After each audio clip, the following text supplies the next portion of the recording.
고도 38,000피트 상공. 태평양의 검푸른 바다가 끝없이 펼쳐진 하늘 위를 보잉 7777-302R. 기종의 KE-7114편이 은빛고래처럼 유영하고 있었다. 호놀룰루를 이륙해 인천으로 향하는 얼시간의 긴 여정은 이제 막바지를 향해 달려가고 있었다. 대부분의 승객들은 지루함과 피로감에 젖어 잠을 청하거나 좌석 스크린에 희미한 불빛에 시선을 고정한 채였다. 기내의 공기는 엔진의 단조로운 소음과 희미한 커피향, 그리고 수백 명의 사람들이 내뿜는 잠든 숨소리로 가득 차 있었다. 창가 좌석 33위에 앉은 한유진은 잠들지 않았다. 13살 소녀의 시선은 창밖의 구름바다나 스크린 속 영화가 아닌 거대한 날개 끝에 달린 플랩 플라프의 미세한 움직임에 고정되어 있었다. 다른 아이들이라면 스마트폰 게임에 열중하거나 부모에게 칭얼거릴 나이였지만 유진의 세계는 조금 달랐다. 그녀의 귀에는 엔진의 미세한 음색 변화가 마치 교향곡의 변주처럼 들렸고 기체의 작은 흔들림만으로도 난기류의 성격과 고도를 짐작할 수 있었다. 그것은 아버지의 유산이었다. 전직 공군 파일럿이자 항공 시뮬레이터 개발자였던 아버지. 그는 유진에게 장난감 대신 조종관의 모형을, 동화책 대신 항공 차트를 쥐어주었다. 거실 한쪽을 차지한 실제 조종석을 방불케 하는 최첨단 시뮬레이터 안에서 유진은 수천 시간을 보냈다. 인천국제공항 33L 활주로에 착륙하는 가상훈련을 500번 이상 반복했고 엔진 하나가 꺼진 비상 상황이나 극심한 측풍 속에서도 침착하게 기체를 제어하는 법을 몸으로 익혔다. 아버지에게 그것은 단순한 게임이 아닌 세상의 원리를 가르치는 교육 방식이었다. 모든 시스템에는 규칙이 있단다, 유진아. 그 규칙을 이해하면 어떤 위기 속에서도 길을 찾을 수 있어. 바로 그때였다. 기체가 아주 미세하지만 불규칙하게 한번 툭 하고 흔들리는 느낌. 일반 승객들은 거의 느끼지 못할 정도의 진동이었지만 유진의 온 신경은 순간 곤두섰다. 그것은 일반적인 난기류의 흔들림과는 패턴이 달랐다. 마치 숙련된 운전자가 잠시 조향을 놓쳤을 때 차가 미세하게 궤도를 이탈하는 것과 같은 인위적인 불안정감이었다. 유진은 고개를 들어 전방을 응시했다. 아무 일도 없었다. 승무원들은 여전히 조용히 복도를 오가고 있었고 승객들은 깊은 잠에 빠져 있었다. 몇 분이 흘렀을까? 띵 하는 날카로운 호출음이 기내에 울렸다. 조종실에서 승무원을 호출하는 소리였다. 잠시 후 사무장으로 보이는 중년의 여성 승무원이 가벼운 미소를 지으며 조종실 문으로 다가가 인터폰을 들었다. 하지만 그녀의 표정은 이내 미묘하게 굳어졌다. 몇 번이고 버튼을 다시 누르고 인터폰에 무언가 말을 건넸지만 조종실 문은 굳게 닫힌 채 미동도 없었다. 기장님, 부기장님 응답해 주십시오. 그녀의 목소리에 희미한 떨림이 섞이기 시작했다. 기내의 공기가 조금씩 변하고 있었다. 잠에서 깬 몇몇 승객들이 웅성거리기 시작했다. 사무장은 애써 침착함을 유지하려는지 다른 승무원에게 눈짓을 보내며 비상 절차에 따라 조종실 문을 열기 위한 코드를 입력했다. 하지만 전자잠금 장치는 아무런 반응도 보이지 않았다. 시스템이 완전히 먹통이 된 것이다. 바로 그 순간 기체가 다시 한번 휘청였다. 이번에는 아까보다 훨씬 더 큰 움직임이었다. 선반 위의 물건들이 덜컹거리는 소리와 함께 승객들의 나지막한 비명이 터져 나왔다. 자동 조종 장치가 해제된 것이 분명했다. 고도를 유지하던 거대한 비행기는 이제 방향을 잃은 연처럼 불안정하게 흔들리기 시작했다. 기내는 순식간에 아수라장으로 변했다. 잠에서 깨어난 사람들의 겁에 질린 비명 울부짖는 아이의 울음소리, 여기저기서 터져나오는 기도소리가 뒤섞여 공포의 교향곡을 만들어냈다. 산소 마스크가 천장에서 떨어져 대롱거렸고 승무원들은 창백하게 질린 얼굴로 승객들을 진정시키려 했지만 그들의 목소리는 공포에 찬 소음에 묻혀버렸다. 하지만 유진은 비명을 지르지 않았다. 그녀의 눈은 빠르게 좌석 스크린의 비행 정보창을 훑고 있었다. 고도가 서서히 하지만 분명하게 떨어지고 있었다. 38,000피트, 37,000 하스백 피트. 속도는 불규칙하게 오르내렸다. 이대로라면 얼마 지나지 않아 실속 스털에 빠져 걷잡을 수 없이 추락하게 될 것이다. 규칙을 이해하면 길을 찾을 수 있어. 아버지의 목소리가 뇌리에서 울렸다. 유진은 안전벨트를 풀고 자리에서 일어났다. 주위의 혼란은 마치 다른 세상의 일처럼 느껴졌다. 그녀의 머릿속은 오직 하나의 생각으로 가득 차 있었다. 조종석으로 가야 해. 학생 위험의 자리에 앉아. 한 승무원이 다급하게 소리쳤지만 유진은 멈추지 않았다.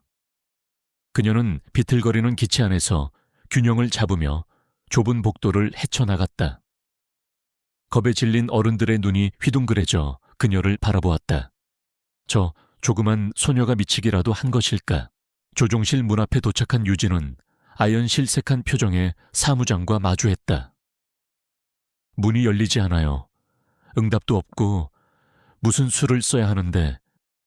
그녀는 거의 울먹이고 있었다. 유진은 문 옆에 작은 비상 패널을 가리켰다. 물리적 잠금 해제 장치 이쪽에 있을 거예요. 777 기종 매뉴얼에서 봤어요. 사무장은 믿을 수 없다는 눈으로 유진을 쳐다봤다. 하지만 지금은 무엇이든 시도해야 할 때였다. 그녀는 다른 승무원의 도움을 받아 패널을 뜯어냈고 그 안에서 붉은색 비상 레버를 발견했다. 힘껏 레버를 당기자 철컥 하는 둔탁한 소리와 함께 굳게 닫혔던 조종실 문이 마침내 열렸다. 문이 열리는 순간 기내는 잠시 침묵에 휩싸였다. 그리고 그 침묵을 깬 것은 승무원의 절망적인 비명이었다. 조종실 안의 광경은 참혹했다. 기장과 부기장은 마치 잠이 든 것처럼 조종관 위에 쓰러져 있었다. 미동도 없는 두 사람의 얼굴은 창백했고 조종실 안에는 원인을 알 수 없는 희미하고 매캐한 냄새가 남아있는 듯했다. 수많은 계기판의 불빛들이 경고 메시지를 띄우며 미친 듯이 깜빡이고 있었고 거대한 비행기는 이제 완전히 통제를 잃고 나선형으로 하강하기 시작했다. 창밖으로는 푸른 하늘과 검은 바다가 위아래로 뒤집히며 빙글빙글 돌고 있었다. 누구 파일럿 없나요? 조종할 줄 아는 분 안 계세요? 사무장의 절규가 기내에 울려 퍼졌지만 300명이 넘는 승객 중에 나서는 사람은 아무도 없었다. 깊은 절망이 바이러스처럼 퍼져나갔다. 이제 모든 것이 끝났다고 생각한 바로 그 순간이었다. 작지만 단호한 목소리가 그 절망을 갈랐다. 제가 할 수 있어요.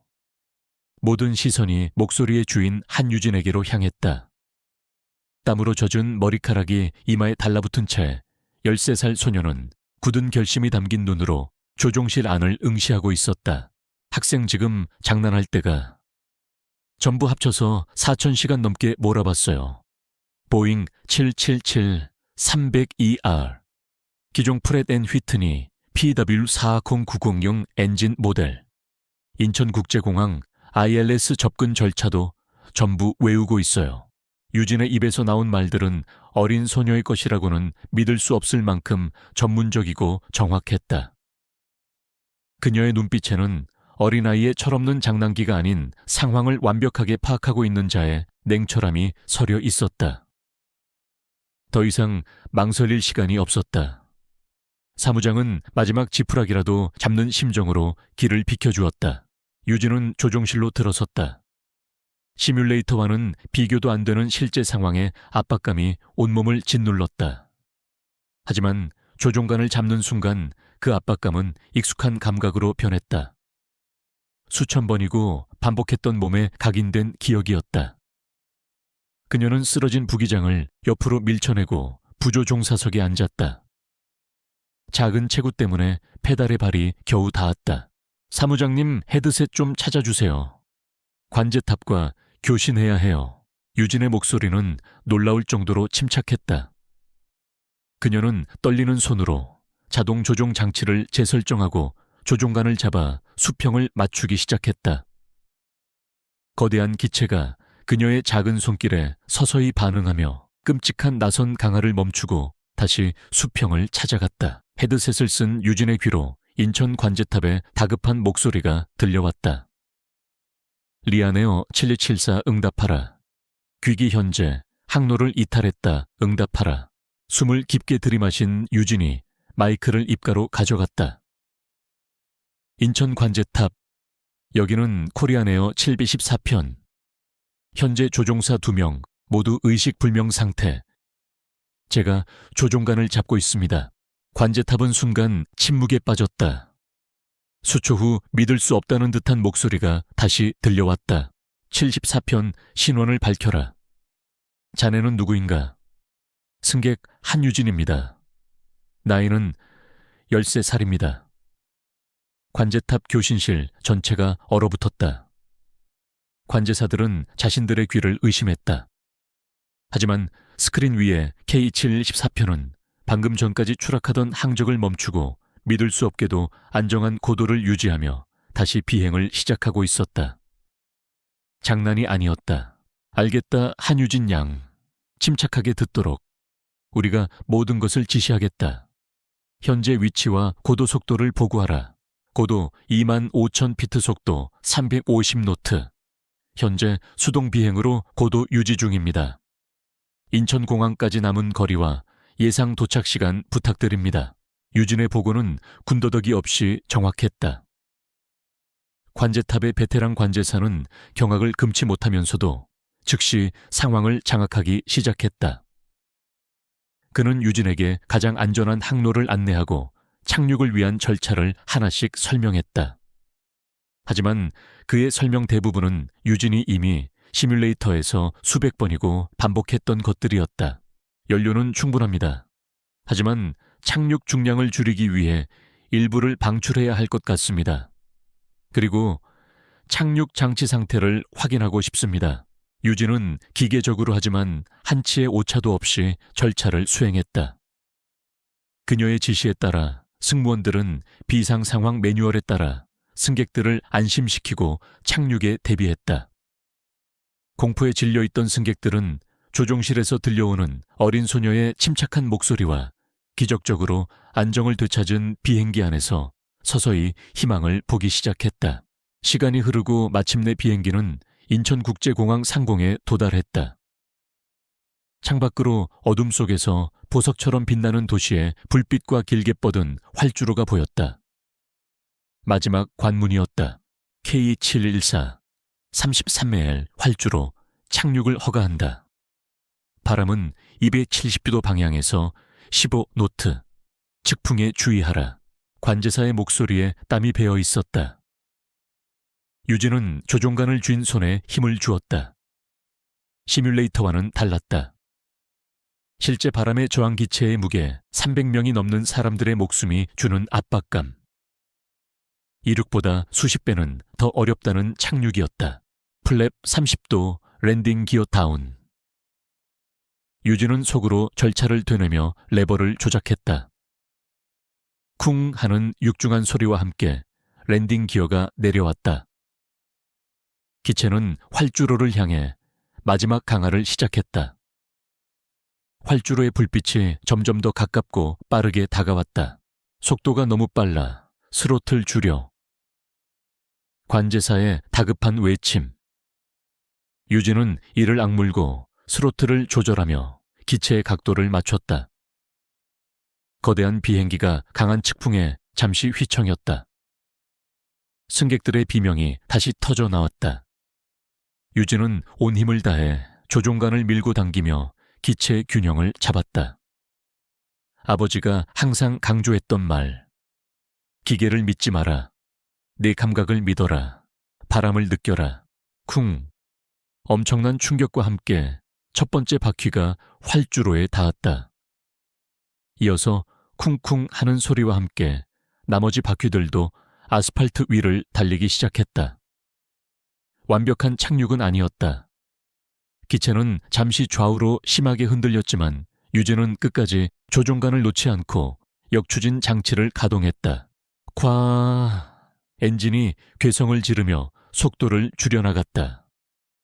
길고 긴 활주로를 질주한 끝에 은빛 고래는 마침내 모든 움직임을 멈추고 그 자리에 멈춰 섰다. 몇 초간의 정적, 그리고 그 정적을 깬 것은 기내 전체를 뒤흔드는 오글루시텔의 환호와 박수 소리였다. 승객들은 서로를 부둥켜 안고 울며 기적 같은 생환을 기뻐했다. 하지만 유진은 환호성을 듣지 못했다. 그녀는 조종간 위에 이마를 기댄 채 가쁜 숨을 몰아쉬고 있었다. 온몸에 힘이 빠져나가 손가락 하나 까딱할 수 없었다. 긴장이 풀리자 그제야 13살 소녀의 얼굴 위로 뜨거운 눈물이 흘러내렸다. 조종실 문이 열리고 소방대원과 구급대원들이 쏟아져 들어왔다. 그들은 의식을 잃은 조종사들을 실어내고 넋이 나간 채 앉아있는 작은 소녀를 경의와 불신이 뒤섞인 눈으로 바라보았다. 한 구조대원이 조심스럽게 다가와 그녀의 어깨를 감쌌다. 괜찮니? 이제 다 끝났어. 네가 모두를 구한 거야. 그 말을 끝으로 유진의 의식은 깊은 어둠 속으로 가라앉았다. 한유진이 다시 눈을 떴을 때 가장 먼저 그녀를 맞이한 것은 코를 찌르는 소독약 냄새와 눈부시게 하얀 천장이었다. 몸은 청은망은 무거웠고 머릿속은 두꺼운 안개가 낀 것처럼 멍했다. 지난 몇 시간의 기억은 마치 거칠게 편집된 영화 필름처럼 뒤죽박죽이었다. 비행기의 격렬한 흔들림, 사람들의 비명 깜빡이는 경고등, 그리고 활주로의 아스팔트가 거대한 괴물처럼 달려들던 그 순간까지. 유진아, 괜찮니? 걱정이 가득 담긴 아버지 한상준의 목소리가 들려왔다. 유진이 고개를 돌리자 며칠은 좋게 밤을 사온 듯 헬쑥한 아버지의 얼굴이 보였다. 그의 눈은 빨갛게 충혈되어 있었지만 딸을 바라보는 시선에는 안도와 형언할 수 없는 자랑스러움이 뒤섞여 있었다. 아빠. 유진의 목소리는 힘없이 갈라져 나왔다. 그래, 아빠 여기 있다. 이제 괜찮아. 여긴 병원이야. 한상준은 딸의 이마에 흐트러진 머리카락을 조심스럽게 쓸어 넘겨주었다. 그의 손길은 언제나처럼 따뜻했지만 미세하게 떨리고 있었다. 그 떨림만으로도 유진은 아버지가 얼마나 마음을 졸였을지 짐작할 수 있었다. 유진은 천천히 몸을 일으켰다. 창밖으로는 이미 새로운 하루가 시작되고 있었다. 그녀가 정신을 잃은 사이 세상은 발칵 뒤집혀 있었다. 병실 문틈으로는 기자들의 웅성거림과 카메라 플래시 터지는 소리가 희미하게 새어 들어왔다. 간호사가 잠시 문을 열고 들어올 때마다 복도를 가득 메운 인파가 파도처럼 일렁이는 것이 보였다. 세상의 영웅이 깨어났네. K274편의 기적, 13세 소녀 300명의 목숨을 구하다. 텔레비전 뉴스에서는 온종일 유진의 이야기를 떠들어댔다. 그녀의 이름과 얼굴이 대한민국 모든 스크린을 장식했다. 사람들은 그녀를 하늘의 천사, 최연소 기장이라 부르며 칭송했다. 하지만 유진에게 그 모든 찬사는 현실감 없이 멀게만 느껴졌다. 그녀는 영웅적인 행동을 했다고 생각하지 않았다. 그저 해야 할 일을 했을 뿐이었다. 시뮬레이터에서 수천 번이나 반복했던 절차를 눈앞의 위기 상황에 적용했을 뿐이었다. 진짜 유진의 마음을 무겁게 짓누르는 것은 다른 것이었다. 조종실 문이 열렸을 때 보았던 그 광경. 무너져 내리듯 쓰러져 있던 2명의 조종사. 그리고 그 공간을 채우고 있던 아주 희미하지만 분명히 맡을 수 있었던 그 이상한 냄새. 그것은 기계 과열이나 전선 타는 냄새와는 다른 날카롭고 화학적인 냄새였다. 오후가 되자 국토교통부 항공철도사고조사위원회 소속 조사관들이 병실을 찾아왔다. 깔끔한 정장 차림에 중년 남성 2명이었다. 그들은 유진의 건강을 염려하는 척 부드러운 말투로 질문을 시작했지만 그들의 눈빛에는 어린아이를 향한 불신과 회의감이 명백하게 서려 있었다. 유진 양 정말 대단한 일을 했어요. 하지만 우리도 절차에 따라 몇 가지 확인을 해야 합니다. 조사팀장을 맡은 김 의원은 서류철을 넘기며 말했다. 조종실에 들어갔을 때 자동 조종 장치는 완전히 해제된 상태였나요? 네. 수동으로 전환되어 있었고 기체는 스파이럴 다이브 나선 강화 상태였습니다. 유진의 정확한 용어 사용에 김 의원의 눈썹이 살짝 치켜 올라갔다. 그래요. 혹시 유진 양이 조종관을 잡았을 때 실수로라도 어떤 버튼을 누르거나 하지는 않았나요? 예를 들어 자동 조종, 재설정 버튼 같은 것들이요. 그 질문의 의도는 명백했다. 그들은 13살 소녀가 거대한 여객기를 수동으로 몰아 착륙시켰다는 사실을 믿지 못했다. 어떻게든 자동 조종 장치가 막판에 개입했을 것이라는 혹은 소녀의 기억이 과장되었을 것이라는 가설을 입증하고 싶어 했다. 아니요. 저는 분명히 수동으로 기체를 제어했습니다.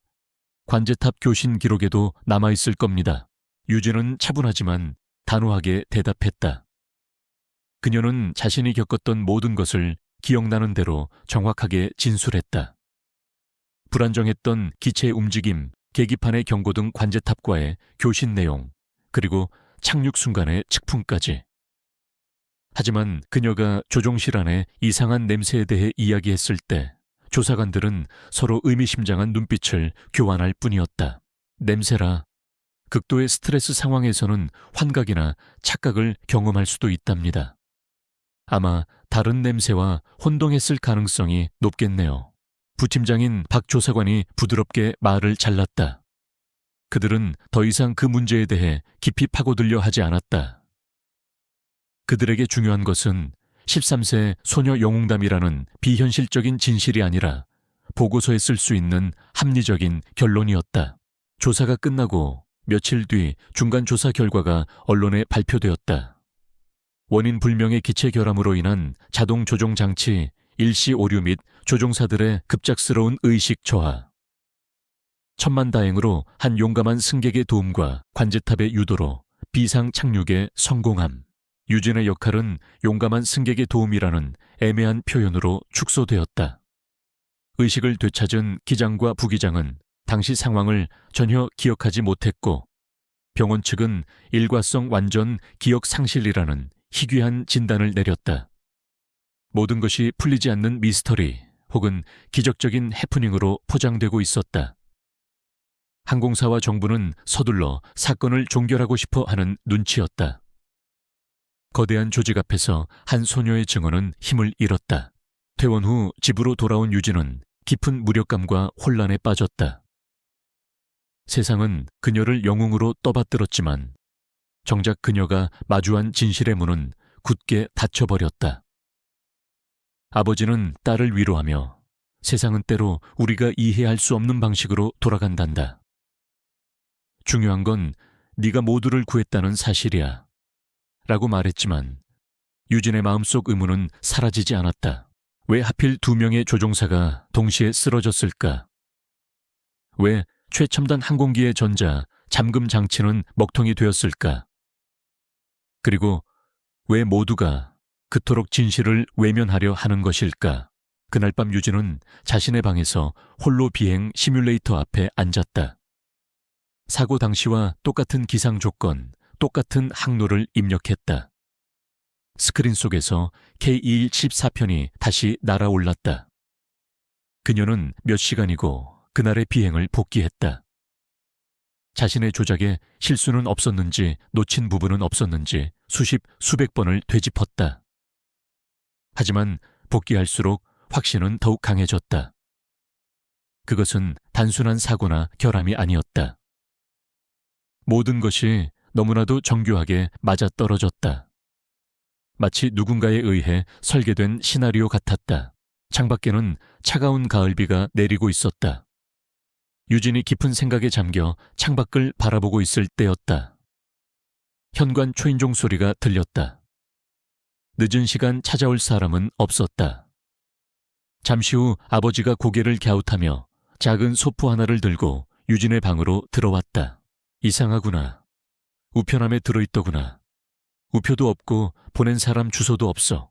아버지가 건넨 것은 손바닥만 한 크기의 검은색 상자였다. 아무런 장식도 글씨도 없는 칠흑처럼 검고 매끄러운 상자. 유진은 알 수 없는 불안감에 휩싸여 천천히 상자를 열었다. 안에는 벨벳 받침대 위에 놓인 한 장의 카드가 전부였다. 카드 역시 상자와 같은 재질의 검은색 종이였다. 그리고 그 중앙에는 은색으로 새겨진 단 한 줄의 문장이 있었다. 우리는 그것이 사고가 아니었음을 알고 있다. 유진의 심장이 쿵 하고 내려앉았다. 심장이 미친 듯이 뛰기 시작했다. 누군가 알고 있다. 그녀가 품고 있던 의심이 단순한 망상이 아니었음을 누군가가 알고 있는 것이다. 그녀는 떨리는 손으로 카드를 뒤집었다. 뒷면에는 또 다른 문장과 함께 주소로 보이는 숫자와 기호의 조합이 적혀 있었다. 진실을 원한다면 내일 정오 이곳으로 오라. 그것은 초대장이었다. 세상이 덮으려는 진실 속으로 어둡고 위험한 미지의 세계로 그녀를 초대하는 거부할 수 없는 유혹이었다. 아버지에게는 차마 이 사실을 말할 수 없었다. 이것은 자신이 혼자 마주해야 할 문제라고 직감했다. 유진은 카드를 손에 쥔 채 창가에 섰다. 빗줄기가 창문을 세차게 때리고 있었다.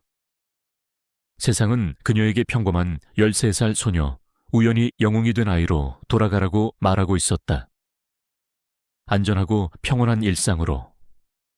하지만 유진은 알고 있었다. 조종실 문을 열고 조종관을 잡았던 그 순간 그녀의 삶은 이미 예전으로 돌아갈 수 없는 궤도에 올라섰다는 것을. 그녀의 눈빛이 비에 젖은 도시의 불빛 위에서 차갑게 빛나고 있었다. 두려움과 함께 정체 모를 호기심과 결의가 심장 깊은 곳에서부터 끌어올랐다. 그녀는 진실을 외면한 채 평생을 살아갈 수 없었다. 다음 날 유진은 부모님께 학교 도서관에 다녀오겠다는 쪽지를 남겨두고 조용히 집을 나섰다. 주머니 속에는 어젯밤의 그 검은 카드가 차갑게 자리 잡고 있었다. 카드가 가리키는 곳은 서울의 낡은 공업지대 한복판에 위치한 지금은 사용되지 않는 낡은 창고였다. 비가 그친 하늘은 무겁게 가라앉아 있었고 차가운 바람이 유진의 뺨을 스쳤다. 약속된 장소에 가까워질수록 그녀는 자신이 돌이킬 수 없는 강을 건너고 있음을 직감했다. 하지만 발걸음은 멈추지 않았다. 진실을 향한 갈망이 모든 두려움을 압도하고 있었다. 약속된 장소는 모든 것이 멈춰버린 시간의 섬 같았다.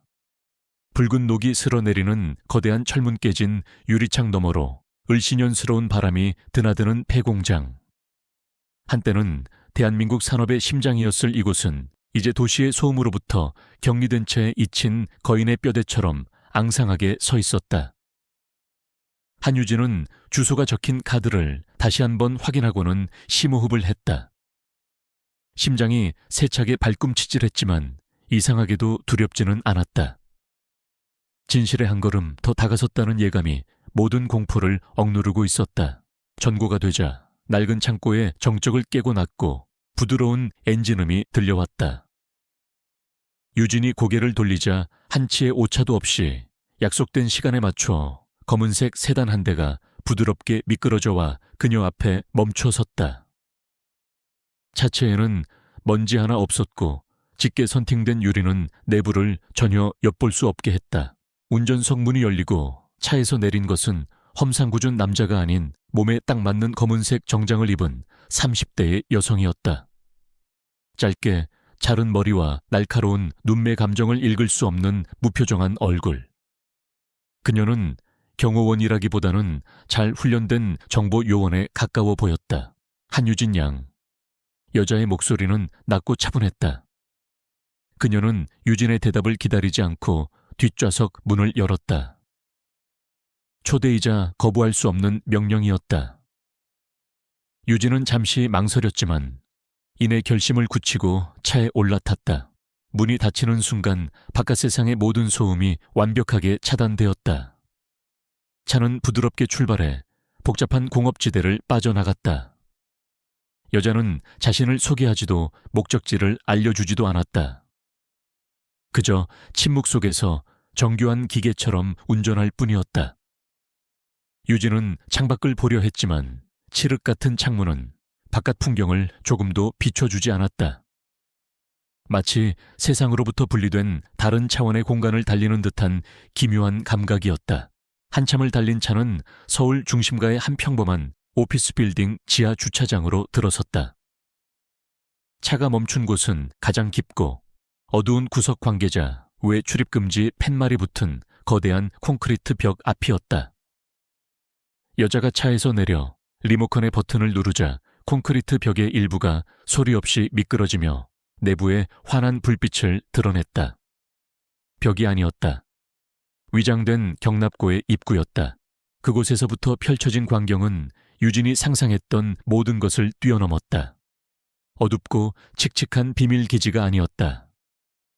눈이 부실 정도로 밝은 흰색 복도 유리병 너머로 보이는 수십 개의 워크스테이션, 그리고 그곳에서 분주하게 움직이는 사람들. 벽면을 가득 채운 거대한 홀로그램 스크린 위로는 전 세계의 위성 지도와 암호처럼 보이는 데이터 스트림이 쉴 새 없이 흘러가고 있었다. 공기마저 차갑고 정제된 최첨단 기술의 심장부였다.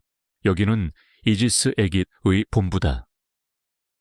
여자가 처음으로 입을 열었다. 그녀는 자신의 어깨에 부착된 신분증을 보여주었다. 선임 에이전트 이수현이라는 글자가 적혀 있었다. 이지스는 정부의 손이 닿지 않거나 그들이 외면하는 위협에 대처하는 비공식 정보 기관이지. 우리는 법의 테두리 밖이 아닌 법의 그림자 속에서 움직인다. 이수현은 유진을 데리고 중앙관제실이 한눈에 내려다 보이는 복도를 걸었다. 유리벽 너머의 요원들은 모두 각자의 일에 깊이 몰두해 있었다. 그 누구도 13살 소녀의 등장에 눈길 한 번 주지 않았다. 이곳에서 나이는 중요한 요소가 아닌 듯했다. 복도 끝 다른 문들과는 달리 어떤 표시도 없는 문 앞에 멈춰선 이수연이 지문과 홍채를 인식시키자 두꺼운 방탄문이 소리 없이 열렸다. 국장님께서 기다리고 계신다. 사무실은 생각보다 소박했다. 화려한 장식 대신 한쪽 벽면을 가득 채운 전자지도와 서류들이 주인의 성격을 말해주고 있었다. 창가에 서서 관제실을 내려다보던 한 남자가 천천히 몸을 돌렸다. 희끗희끗한 머리카락 깊은 주름이 나이테처럼 새겨진 얼굴, 그리고 그 모든 것을 꿰뚫어 보는 듯한 깊고 형형한 눈빛. 그는 전직 장군이거나 외교관이었을 법한 조용하지만 압도적인 카리스마를 지닌 사람이었다. 어서 오게, 한유진 양. 기다리고 있었네. 남자의 목소리는 낮고 부드러웠지만 그 안에는 강철 같은 의지가 느껴졌다. 그가 바로 이지스의 국장 박진우였다. 그는 유진을 어린아이가 아닌 동등한 인격체로 대하고 있었다. 조사관들의 위선적인 태도와는 질적으로 달랐다. 앉게. 박 국장은 유진을 맞은편 의자로 안내하고는 테이블 위에 스크린을 켰다. 화면에 나타난 것은 KE-714편의 비행 항적이 기록된 위성 영상이었다.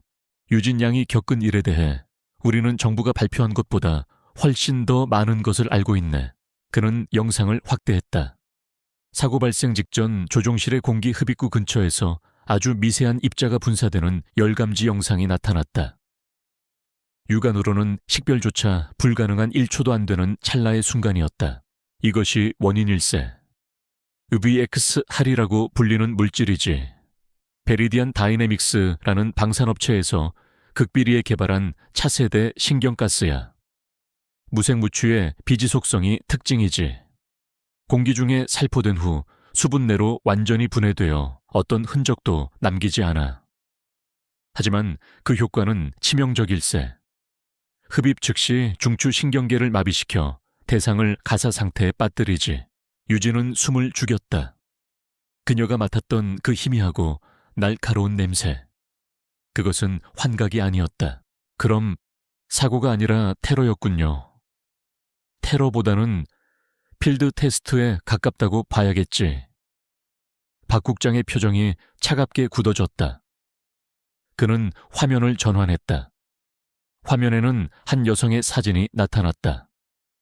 지적인 인상의 40대 여성이었다. 베리디안의 수석연구원이었던 임서연 박사. 그녀는 회사의 불법 무기 개발에 양심의 가책을 느끼고 관련 데이터를 전부 가지고 망명을 시도하던 중이었네. 그리고 그녀가 탄 비행기가 바로 K2714편이었지. 모든 퍼즐 조각이 맞춰지기 시작했다.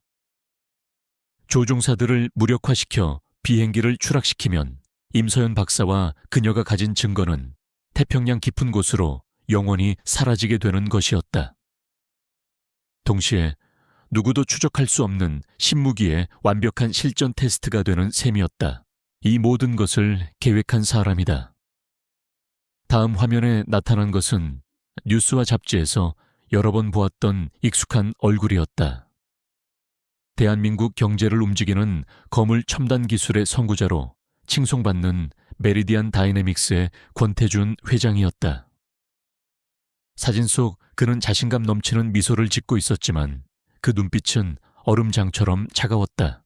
권태준은 전쟁과 분쟁을 사업의 기회로 여기는 자다. 그는 VX3를 세계 각지의 분쟁 지역에 팔아넘겨 막대한 부와 권력을 손에 넣으려 하고 있지. K2714편은 그의 거대한 계획을 위한 작은 실험에 불과했어. 박 국장은 유진을 똑바로 바라보았다. 그의 눈빛이 그 어느 때보다 진지하게 빛났다. 한유진 양, 자네는 권태준의 완벽한 시나리오에 존재하지 않았던 유일한 변수였네. 자네의 그 천재적인 재능과 용기가 그의 계획을 망쳐버린 거야. 10억 분의 1 확률로 일어난 기적이었지. 침묵이 흘렀다. 유진은 거대한 진실의 무게에 압도당했다. 이것은 단순히 비행기 사고의 진실을 넘어 한 개인의 탐욕이 전 세계를 위협하는 거대한 음모였다. 왜 저에게 이런 이야기를 해주시는 거죠? 우리는 권태준을 막아야 하네. 하지만 그는 교활해. 법과 제도를 방패 삼아 자신의 제국을 구축했지. 정면으로 공격하는 건 불가능에 가까워. 그의 시스템은 너무나도 견고하고 복잡해. 우리는 그 시스템의 가장 약한 고리, 그가 예측하지 못하는 균열을 찾아내야 하네. 박 국장은 자리에서 일어나 창가로 걸어갔다. 이지스에는 최고의 군인, 최고의 해커, 최고의 스파이들이 있네. 하지만 우리에게는 없는 것이 있어. 바로 자네와 같은 사람이지. 그는 유진을 향해 몸을 돌렸다. 자네는 단순히 기계를 조종하는 게 아니더군. 우리는 자네가 비행기를 착륙시키는 전 과정을 분석했네. 그것은 절차의 반복이 아니었어. 거대한 시스템과 교감하고 그 흐름을 읽어내고 위기 속에서 최적의 경로를 본능적으로 찾아내는 경이로운 수준의 분석적 직관이었지. 우리는 권태준이라는 거대한 시스템을 무너뜨리기 위해 바로 그 능력이 필요하네. 그것은 제안이었다. 13살 소녀에게는 너무나도 가혹하고 무거운 제안. 이지스의 전략 분석가로 일해주게. 최전선에 나설 필요는 없어. 이곳 안전한 본부에서 우리에게 길을 알려주게. 권태준의 계획을 분석하고 그의 허점을 찾아내고 우리가 나아갈 방향을 제시해주는 등대가 되어주게. 세상은 그녀에게 영웅이라는 칭호를 주었지만 동시에 평범한 아이의 삶으로 돌아가라고 등을 떠밀었다. 하지만 이 남자는 이지스는 그녀의 진짜 가치를 꿰뚫어 보고 있었다. 그녀의 능력이 단순한 우연이나 행운이 아님을 인정해주고 있었다. 유진은 오랫동안 눈을 감고 생각했다. 평범하고 안전한 삶, 학교에 가고 친구들과 수다를 떨고 좋아하는 책을 읽는 일상. 그 모든 것이 한순간에 멀어질 수도 있었다.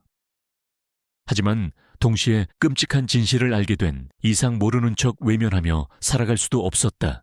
자신의 손으로 구해낸 300명의 사람들, 그리고 권태준의 야망 때문에 희생될지 모를 수많은 사람들의 얼굴이 떠올랐다.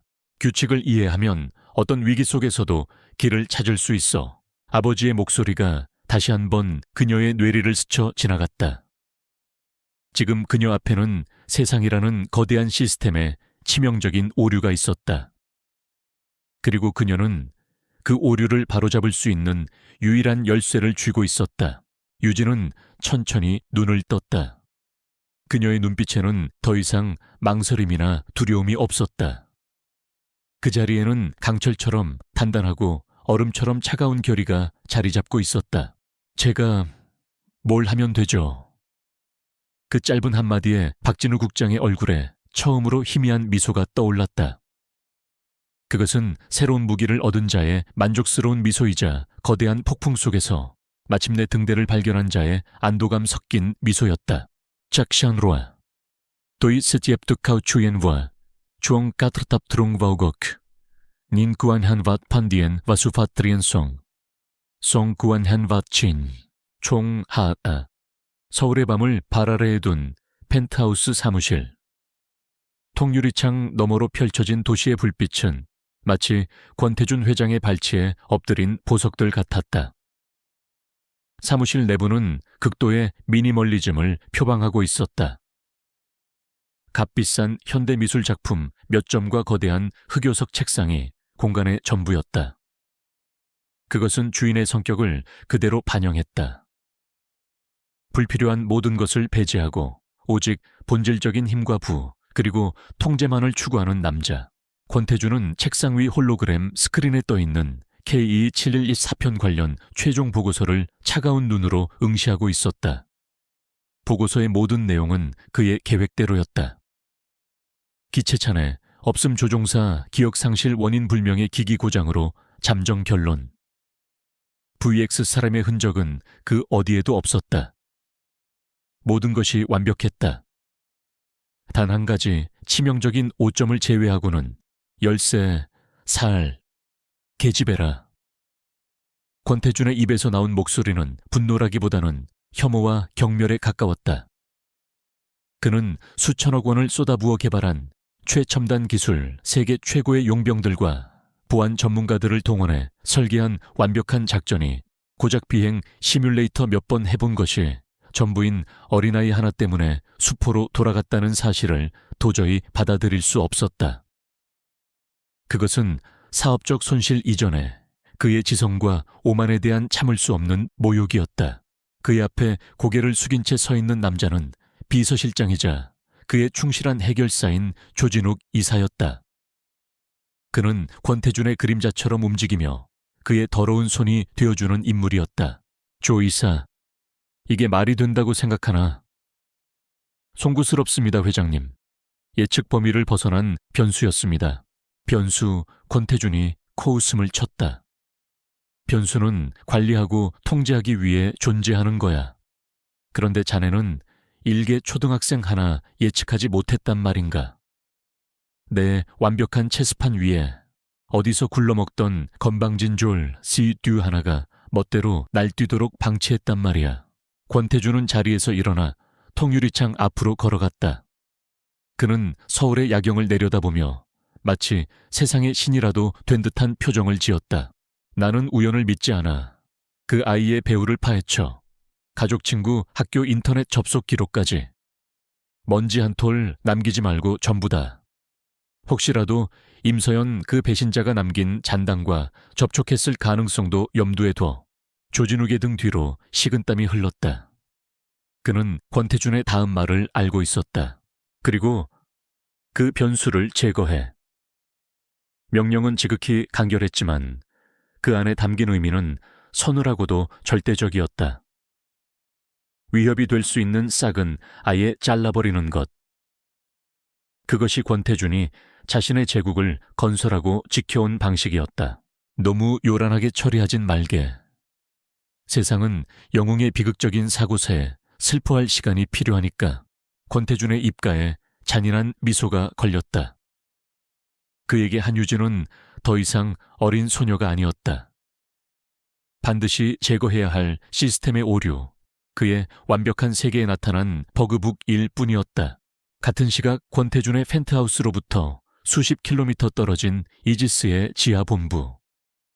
한유진은 전혀 다른 세상에서 자신의 첫 번째 훈련을 받고 있었다. 그곳에는 총도 격투 훈련장도 없었다. 그녀를 위한 훈련장은 샌드박스라 불리는 거대한 구치우 형태의 시뮬레이션 룸이었다.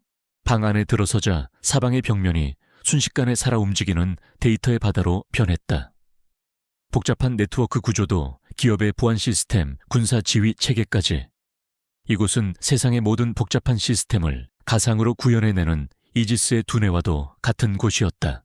CEO 번째 과제다. 박진우 국장의 목소리가 스피커를 통해 흘러나왔다. 3년 전 발생했던 국제금융망 해킹 및 기업 정보 유출 사건.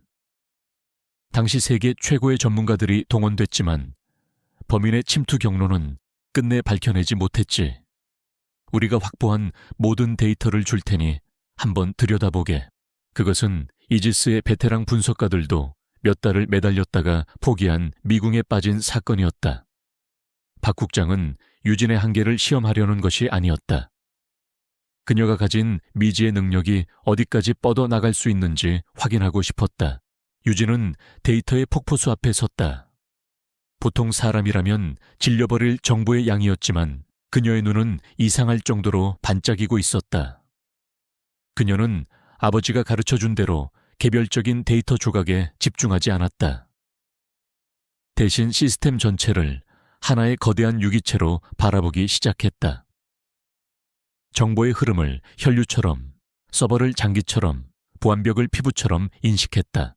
시간이 흐르는 것도 잊은 채 유진은 허공에 손을 뻗어 데이터 덩어리들을 이리저리 움직이고 확대하고 연결했다. 그녀의 손짓에 따라 홀로그램 데이터들이 마치 살아있는 생물처럼 춤을 췄다. 그녀는 범인이 남긴 희미한 발자국을 쫓지 않았다. 대신 시스템 전체에 맥박에서 미세한 이상 신호를 찾고 있었다. 건강한 유기체에서는 나타날 수 없는 부자연스러운 떨림, 데이터에 역류 숨겨진 염증 같은 것들. 지켜보던 분석가들의 표정이 점차 경악으로 물들었다. 유진은 그들이 몇 달간 보지 못했던 것을 불과 몇 시간 만에 찾아내고 있었다. 여기에요. 유진이 거대한 네트워크 구조도의 한 지점을 가리켰다. 너무나도 사소해서 모두가 지나쳤던 외부 업체에서 납품한 온도 조절 시스템의 펌웨어 업데이트 프로토콜이었다. 범인은 정문을 뚫으려고 하지 않았어요. 대신 아무도 신경 쓰지 않는 작은 통로를 직접 만들었죠. 업데이트 파일을 위장한 악성 코드를 심어서 시스템이 스스로 문을 열게 만든 거예요. 방화벽은 이 업데이트를 정상적인 활동으로 인식했기 때문에 아무런 경보도 울리지 않았던 거고요. 그녀의 설명은 명쾌하고 논리적이었다. 마치 처음부터 모든 것을 알고 있었다는 듯이. 이지스의 기술팀이 그녀가 지목한 경로를 역추적하자 3년간 굳게 닫혀 있던 진실의 문이 마침내 열렸다. 박 국장의 얼굴에 흡족한 미소가 번졌다. 그는 자신이 원석을 발견했음을, 어쩌면 세상을 바꿀지도 모를 새로운 패러다임을 목격했음을 직감했다. 첫 번째 시험을 완벽하게 통과한 유진에게 박 국장은 이지스가 수년간 수집해온 베리디안 다이내믹스와 권태준에 관한 모든 원본 데이터를 넘겨주었다. 수십 테라바이트에 달하는 방대한 정보였다. 재무기록 물류, 데이터 위성사진, 감청기록 수많은 유령 회사의 서류들까지. 유진은 다시 샌드박스로 들어갔다. 이번에는 단순한 분석이 아니었다. 그녀는 권태준이라는 거대한 악의 제국을 해부하기 시작했다. 그녀의 눈에는 단편적인 정보들이 서로 연결되며 거대한 그림을 만들어내고 있었다. 동유럽의 작은 나라에서 벌어진 국지전. 그 직전 베리디안의 유령 회사가 그 지역 반군에게 무기를 판매한 기록. 남중국해에서 벌어진 의문의 화물선 피격 사건. 공교롭게도 그 화물선은 베리디안의 경쟁사 소유였고 그 사건으로 경쟁사의 주가는 폭락했다. 아프리카 용병 시장의 갑작스러운 세력 교체와 베리디안의 무기 수출량 급증 사이에 미묘한 상관관계, 모든 사건들은 겉보기에는 아무 관련이 없어 보였다. 하지만 유진의 눈에는 거대한 체스판 위를 움직이는 권태준의 말들로 보였다. 그는 단순히 무기를 파는 사람이 아니었다.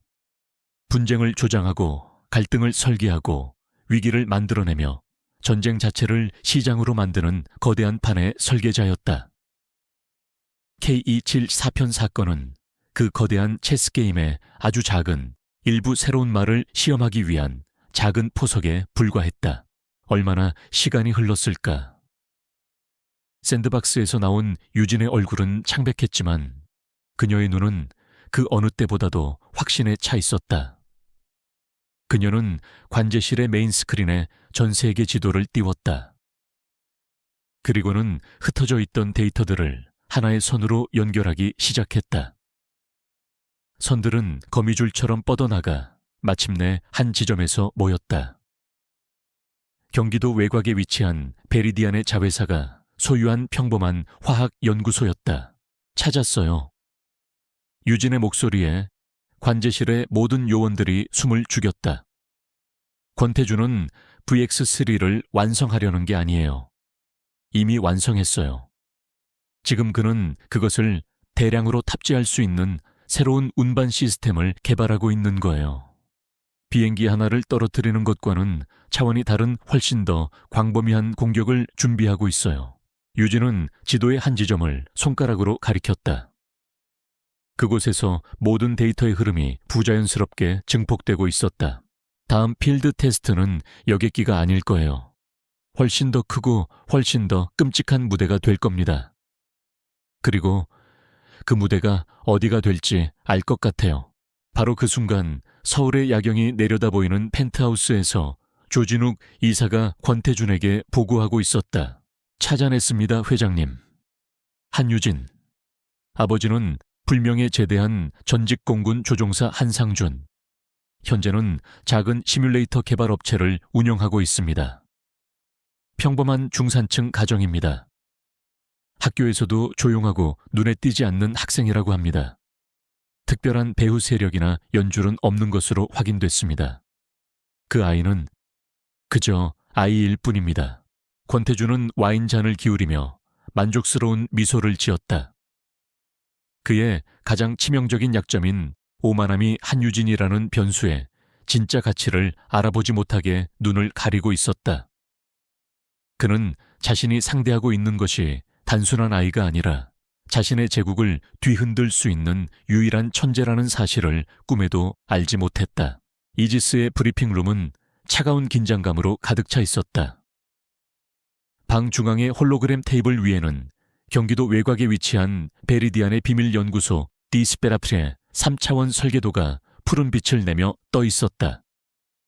박진우 국장, 이수연 에이전트, 그리고 이번 작전의 최정예 침투팀 에코포프의 대원들이 그 주위에 둘러서 있었다. 그리고 이 모든 베테랑들의 중심에서 브리핑을 이끌고 있는 것은 13살 소녀 한유진이었다. D17 연구소의 주방어 시스템은 오중으로 구성되어 있습니다. 외부 경계 펜스의 고압 전류 및 동작 감지 센서 건물 전체를 감싸는 마이크로파 침입 탐지 시스템, 복도의 레이저 그리드, 그리고 중앙 서버룸으로 이어지는 모든 길목에 설치된 음성 및 생체 인식 스캐너. 유진의 목소리는 나이에 맞지 않게 침착하고 명료했다.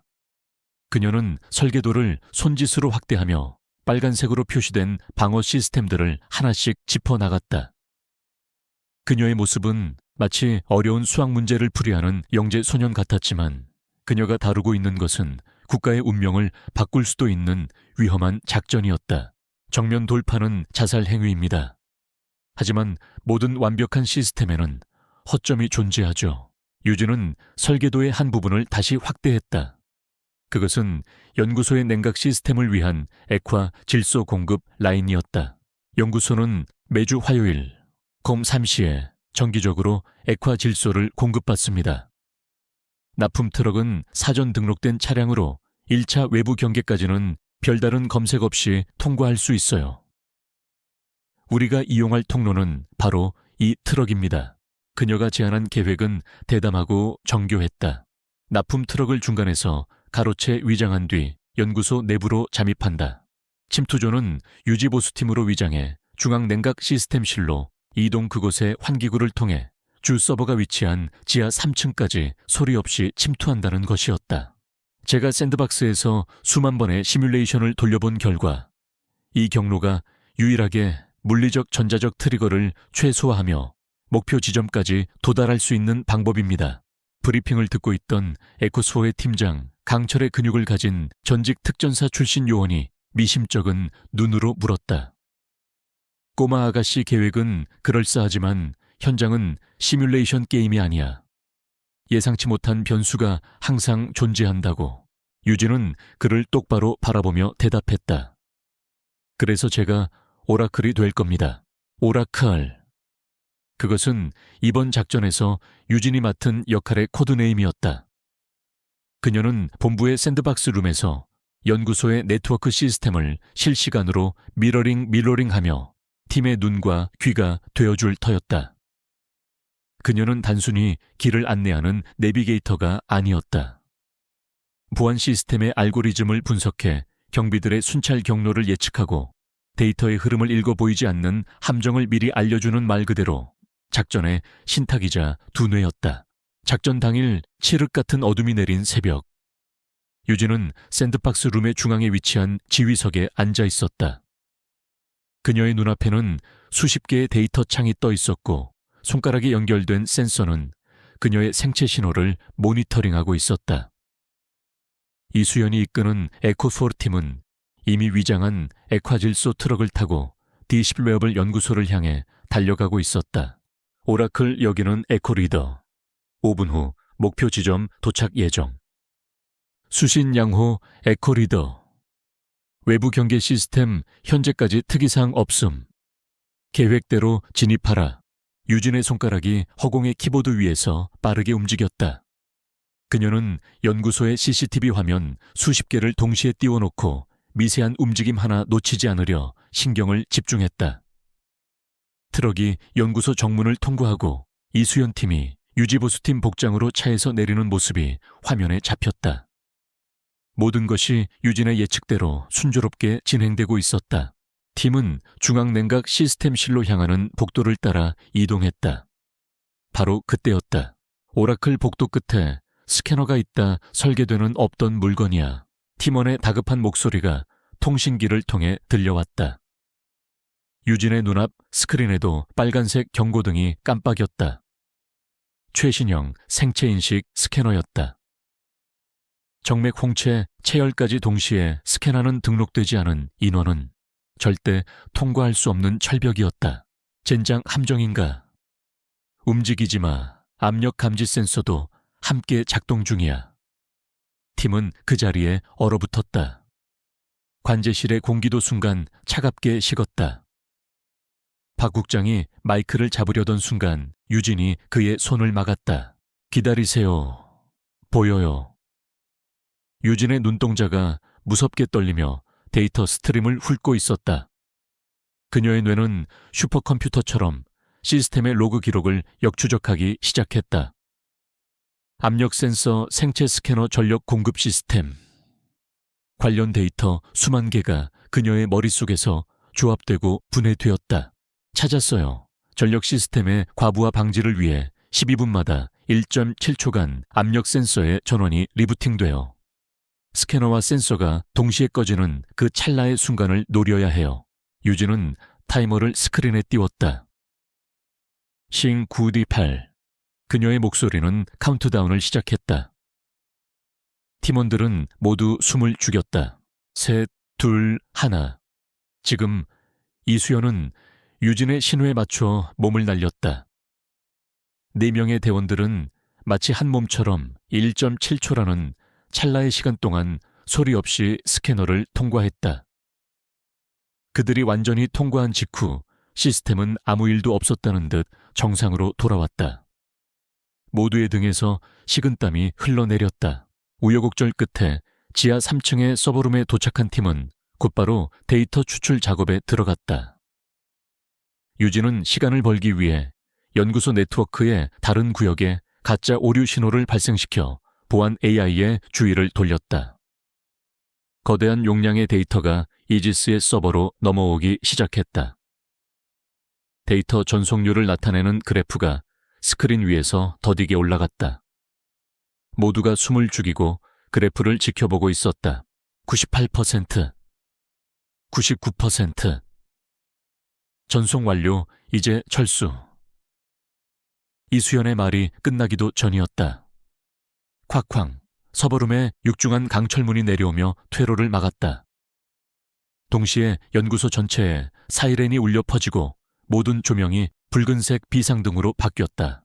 침입자 발견, 침입자 발견. 3구역을 즉시 봉쇄하라. 스피커를 통해 흘러나온 것은 권태준의 목소리가 아닌 그의 충견 조진욱의 목소리였다. 생쥐들이 제 발로 덫에 걸려 들었군. 즉시 정화 프로토콜을 가동해라. 정화 프로토콜. 이수연이 되묻는 순간 천장의 환풍구에서 치익 하는 소리와 함께 희미한 가스가 새어나오기 시작했다. 유진의 눈앞 스크린에 VX 사람 저농도 가스. 살포 시작이라는 끔찍한 경고 메시지가 떠올랐다. 즉사할 정도는 아니었지만 수분 내로 노출된 모든 생명체의 신경을 마비시킬 수 있는 양이었다. 젠장 모드 호흡기 착용에 남은 시간은 5분이다. 팀은 비상용 호흡기를 착용했지만 그것만으로는 오래 버틸 수 없었다. 설상가상으로 복대서는 중무장한 베리디안의 사설 경비대원들이 몰려오고 있었다. 오라클 퇴로를 찾아줘. 모든 문이 봉쇄됐다. 유진은 패닉에 빠질 틈도 없었다. 그녀는 눈앞의 설계도를 미친 듯이 훑었다. 모든 공식적인 경로는 차단되었다. 그렇다면 비공식적인 경로를 찾아야 했다.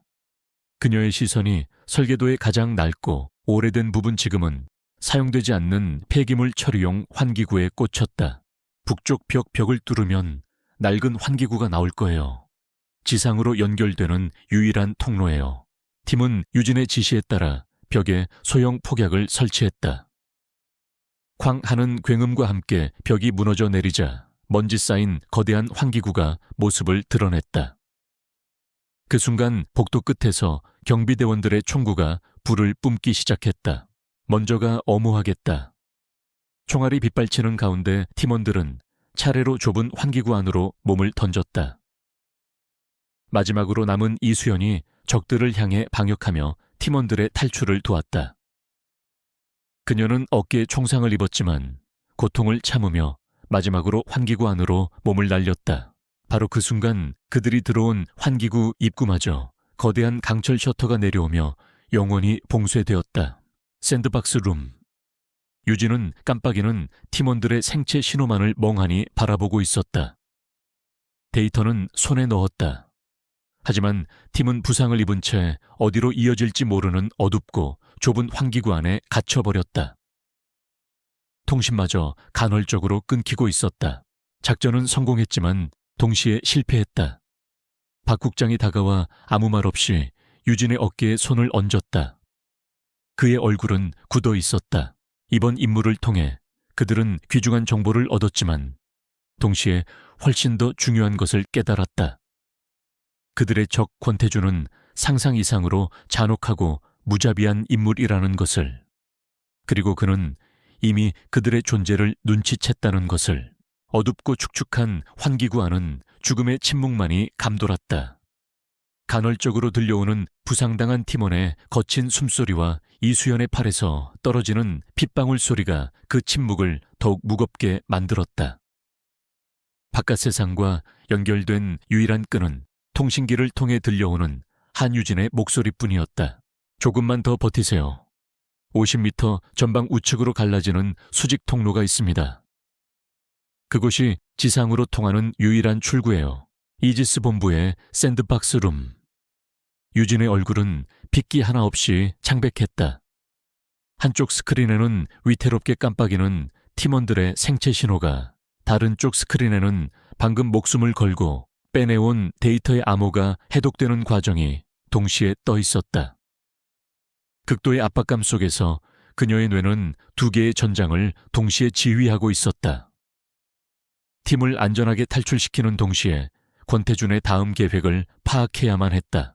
몇 시간 같은 몇 분이 흐른 후 마침내 이수연 팀은 녹슨 사다리를 타고 축축한 흙냄새가 나는 지상으로 기어 나올 수 있었다. 그들을 맞이한 것은 이지스의 위장 구급차와 의료팀이었다. 팀원들은 들것에 실려가면서도 이수연은 고통을 참으며 유진에게 마지막 보고를 남겼다. 오라클 데이터를 지켜줘. 팀이 안전하게 구출된 것을 확인한 유진은 모든 신경을 암호 해독에 쏟아부었다. 마침내 베리디안의 가장 깊숙한 곳에 숨겨져 있던 판도라의 상자가 열렸다. 화면에 떠오른 것은 프로메테스 프로젝트라는 이름의 작전 계획서였다. 그 내용을 확인하는 순간 박진우 국장을 포함한 관제실의 모든 요원들은 경악을 금치 못했다. 그것은 단순한 무기 개발 계획서가 아니었다. 세상 전체를 상대로 벌이는 거대하고도 잔혹한 사기극의 시나리오였다. 이럴 수가. 박 국장의 입에서 나지막한 탄식이 흘러나왔다. 권태준의 부대는 바로 24시간 앞으로 다가온 서울국제항공우주 및 방위산업 전시회 RDX였다. 전 세계의 군 관계자들과 국방부 장관 언론이 집중되는 바로 그곳. 베리디안은 그곳에서 자사의 최첨단 AI 기반 자동 대테러 드론 시스템의 공개 시연회를 가질 예정이었다. 하지만 시연회는 모두 거짓이었다.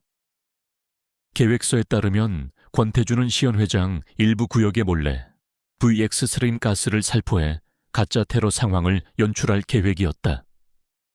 원인 모를 가스에 사람들이 쓰러지며 아비규환이 벌어지면 바로 그때 베리디안의 영쿵 드론들이 등장해 해독제를 살포하며 사태를 진압한다는 시나리오였다. 물론 해독제 역시 인체에 무해한 식염수에 불과했다. 세상은 베리디안의 경이로운 기술력에 찬사를 보내게 될 것이다. 눈앞에서 벌어진 테러를 막아낸 구원자.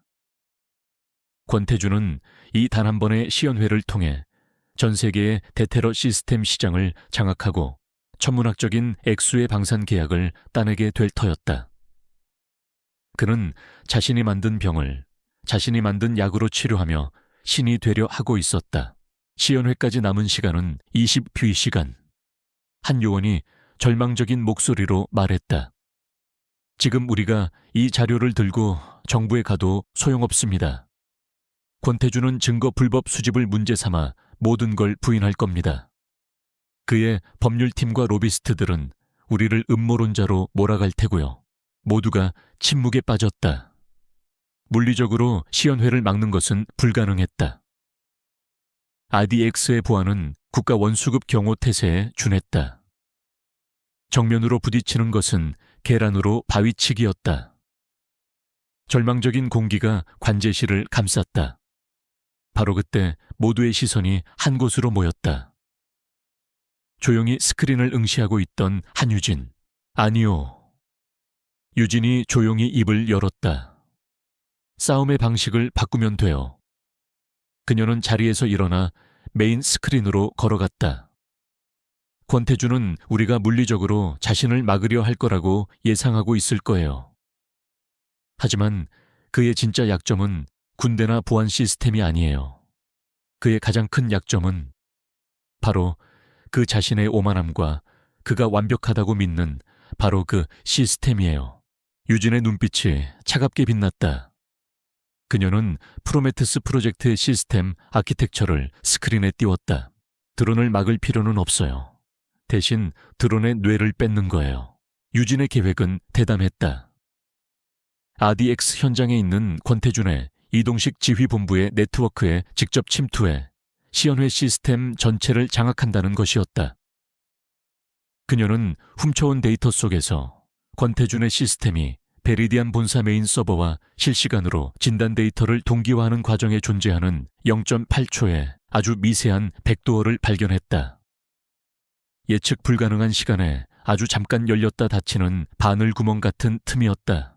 이수연 요원님이 현장에서 물리적 접속 장치만 연결해 주시면 제가 그 틈을 통해 들어갈 수 있어요. 권태주는 자신의 가장 완벽한 무기가 자신의 심장을 겨누는 칼이 되리라고는 상상도 못할 거예요. 서울 에이덱스 시연 회장. 수많은 인파와 최첨단 무기들이 내뿜는 열기로 가득했다. 행사의 하이라이트인 베리디안 다이내믹스의 시연회가 시작되자 모든 카메라와 시선이 중앙 무대로 쏠렸다. 무대 위 스크린에는 자신감 넘치는 미소를 지은 권태준 회장의 얼굴이 클로즈업 되었다. 신사숙녀, 여러분, 오늘 여러분은 역사의 전환점을 목격하게 될 것입니다. 베리디안이 자랑하는 프로메테우스 시스템은 더 이상 인간을 위험에 빠뜨리지 않고도 테러를 완벽하게 진압할 수 있는 인류 안보의 새로운 희망입니다. 권태준의 말이 끝나자 시연 회장 천장에서 수십 대의 드론이 화려한 불빛과 함께 날아올랐다. 한편 행사장 구석의 통신 장비실.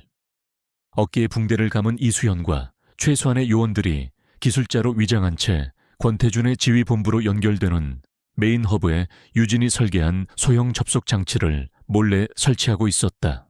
오라클 설치 완료. 지금부터 무대는 내 거야. 이지스 본부의 샌드박스 룸. 유진은 눈을 감고 심호흡을 했다. 그녀의 손가락이 키보드 위를 스치자 눈앞의 스크린에 권태준의 네트워크를 형상화한 거대한 미로가 펼쳐졌다. 이제부터는 시간과의 싸움이었다. 시연 회장에서 권태준의 명령이 떨어졌다. 1단계 상황 개시. 그의 지시에 따라 전시장 한편에 설치된 모의 카페테리아에서 정체불명의 가스가 새어 나오기 시작했다. 미리 섭외된 배우들과 아무것도 모르는 일부 관람객들이 기침을 하며 쓰러지기 시작했다. 공포와 혼란이 바이러스처럼 퍼져나갔다. 권태준은 자신의 연출에 만족하며 흡족한 미소를 지었다. 찾았다. 바로 그 순간 유진의 눈이 번쩍 뜨였다. 0.8초에 백도어가 열린 것이다. 그녀의 손가락이 폭풍처럼 키보드를 두드렸다. 스크린 속에서 유진의 아바타는 수십 개의 방화벽을 뚫고 교묘하게 위장된 데이터 트랩을 피해 미로의 중심으로 돌진했다. 권태준의 AI가 그녀의 침입을 감지하고 방역해왔지만 유진의 움직임은 그보다 한 수 위였다. 그녀는 AI의 예측 알고리즘 자체를 역이용해 스스로를 시스템의 일부인 것처럼 위장했다. 마침내 시스템의 심장부 마스터 컨트롤에 도달했다. 권태준은 승리의 순간을 만끽하며 다음 명령을 내렸다. 프로메테우스 출동 테러리스트들을 무력화하고 시민들을 구출하라. 그의 명령에 따라 드론들은 일제히 하강하며 쓰러진 사람들에게 해독제를 살포하려 했다. 하지만 드론들은 갑자기 허공에서 모든 움직임을 멈췄다. 무슨 일이냐? 왜 멈춘 거지? 권태준이 당황해서 소리쳤다. 바로 그 순간이었다. 멈춰섰던 드론들이 일제히 방향을 틀었다. 그리고는 무대 뒤편 방탄 유리로 보호된 권태준의 이동지휘 본부를 향해 날아오기 시작했다. 동시에 시연 회장의 모든 대형 스크린이 일제히 전환되었다. 권태준의 홍보 영상 대신 나타난 것은 디스페블 연구소에서 빼내온 끔찍한 진실이었다. VX 스트램의 화학구조식 드론을 이용한 살포 계획, 그리고 프로메테우스 프로젝트라는 이름 아래 자행된 모든 범죄의 증거들이 만천에 공개되었다. 시연 회장은 충격적인 침묵에 휩싸였다. 권태준의 얼굴이 새하얗게 질려갔다. 그는 미친 듯이 시스템을 통제하려 했지만 모든 제어권은 이미 그의 손을 떠난 후였다. 접근 거부라는 붉은 메시지만이 그의 모니터를 가득 채울 뿐이었다. 자신이 만든 가장 완벽한 창조물인 드론들은 이제 그를 겨누는 심판자가 되어 방탄유리 바로 앞에서 위협적으로 선회하고 있었다. 권태준은 자신의 무대 위 자신이 만든 유리 감옥 안에 완벽하게 갇혀버렸다. 그때 행사장 입구에서부터 무장한 헌병들과 국가정보원 요원들이 쏟아져 들어왔다. 이지스가 흘린 익명의 제보가 마침내 움직인 것이다. 혼란스러운 인파 속에서 권태준의 눈은 한 사람에게 고정되었다. 팔에 붕대를 감은 채 차가운 눈으로 자신을 응시하고 있는 이수연. 그리고 그 너머에 있는 보이지 않는 존재를. 권태준은 그제야 깨달았다.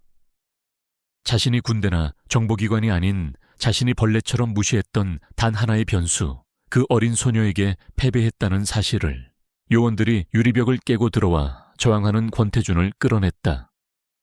수갑이 채워지는 철컥 하는 소리가 그의 화려했던 야망의 끝을 알리는 장송곡처럼 울려 퍼졌다.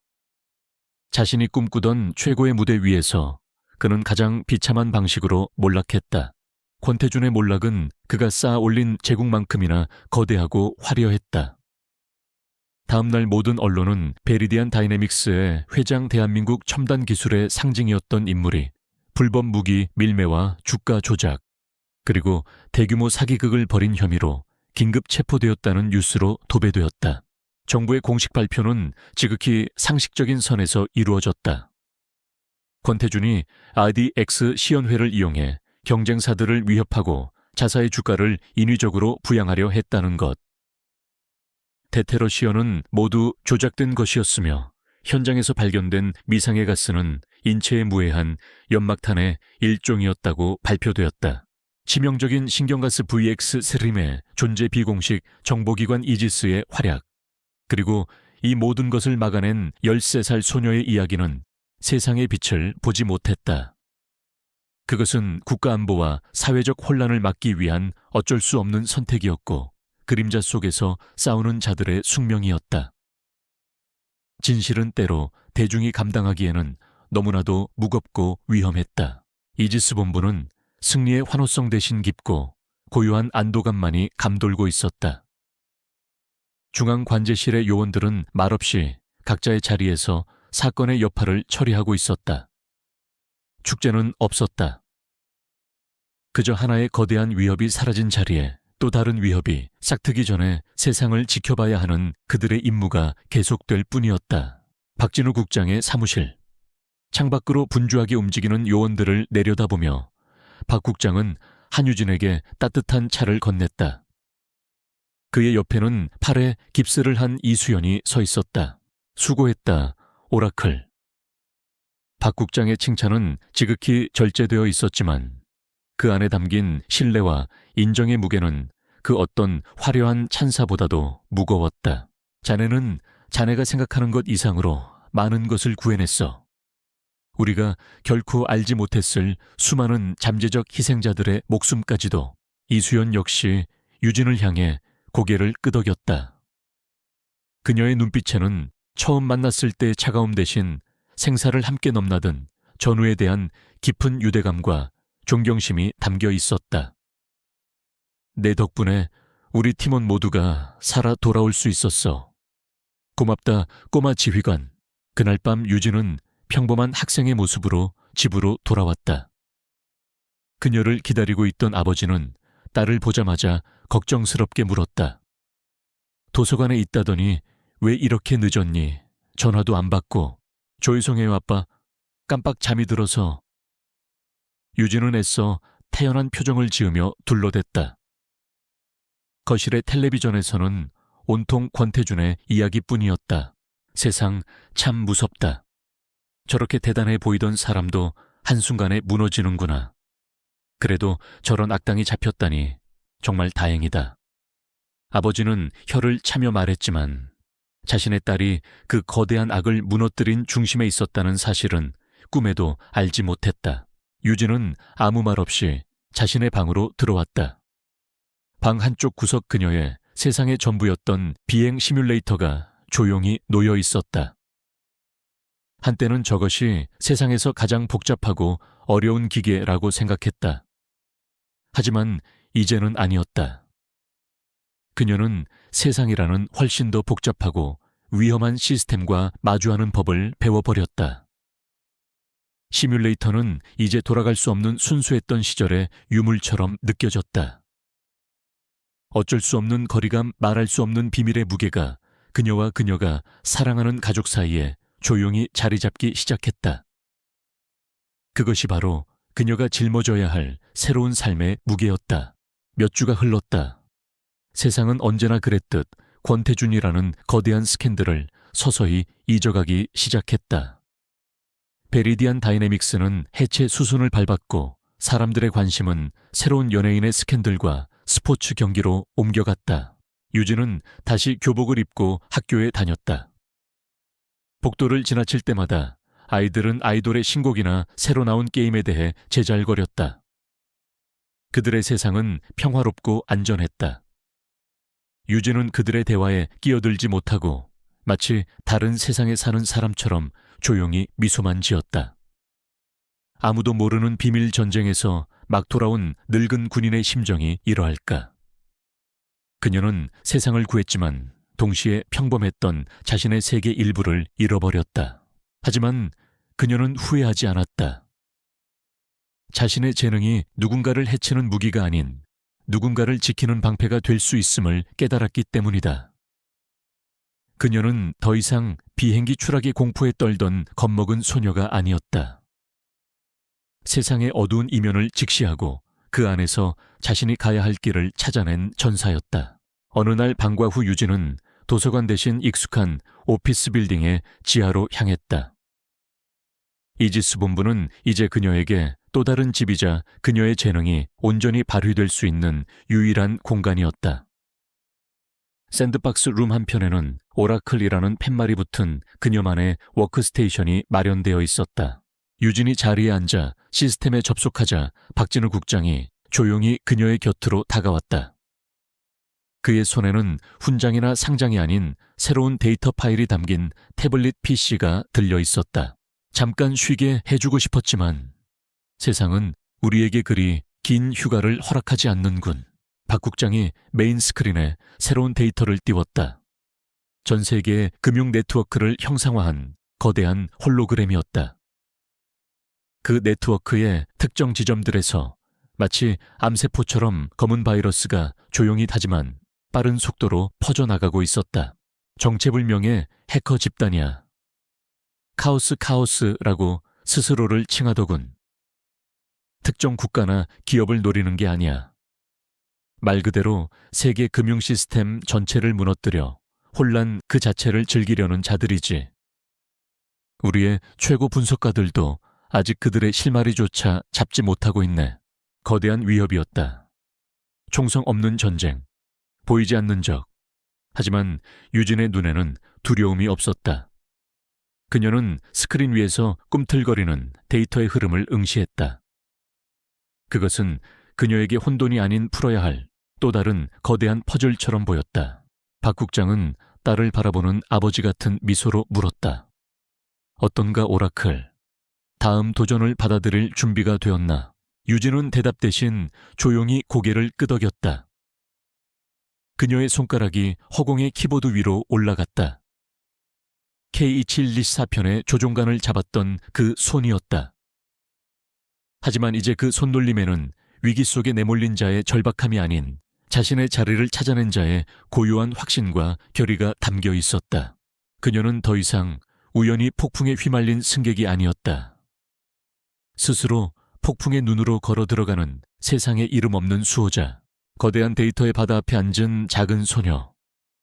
그녀의 새로운 비행이 이제 막 시작되고 있었다.